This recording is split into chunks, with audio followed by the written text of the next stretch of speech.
Statue of a fighting Gaul, made of Parian marble. It was found in the agora of the Italians on Delos, in the Cyclades. The warrior, wounded in the thigh, has fallen to the ground on his right knee, and will have been attempting to defend himself against his enemy with his left arm. Made up the Gauls, which is the modern English for the Latin word Galli, which is the name given to them by the Romans.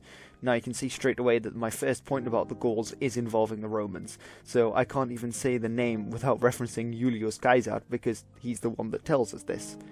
Now what's important to understand about the Gauls, and in fact all Celtic nations and peoples at the time, is that they were never one nation like England or France is today, but rather a collection of tribes with common ancestry. If you think of it like a country's football teams, when the World Cup comes along, the best players from each nation will form the country's national team. But most of the time they're playing for their respective clubs and trying to score goals against each other. And I like to see the Celts in a similar sort of way. They each had their teams, then they would compete against each other, but then these would be their tribes, unless there was some great need to band together so that they were stronger in the face of an opponent.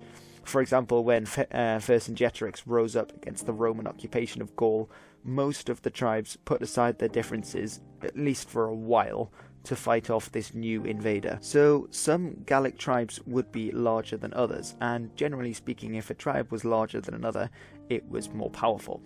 So Celtic society was based on agriculture, and if you can grow enough wheat to make bread for 2,000 people, then you're going to get population growth, because then you can have more people. And with this population growth, you also get an expansion, as having more warriors means that you have a larger advantage over the enemy. Raining party!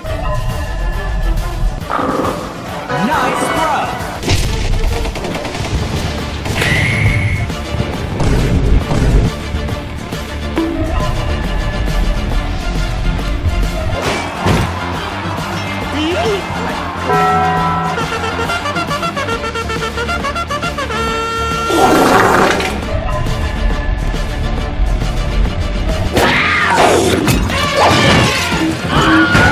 Brother, I am pinned here!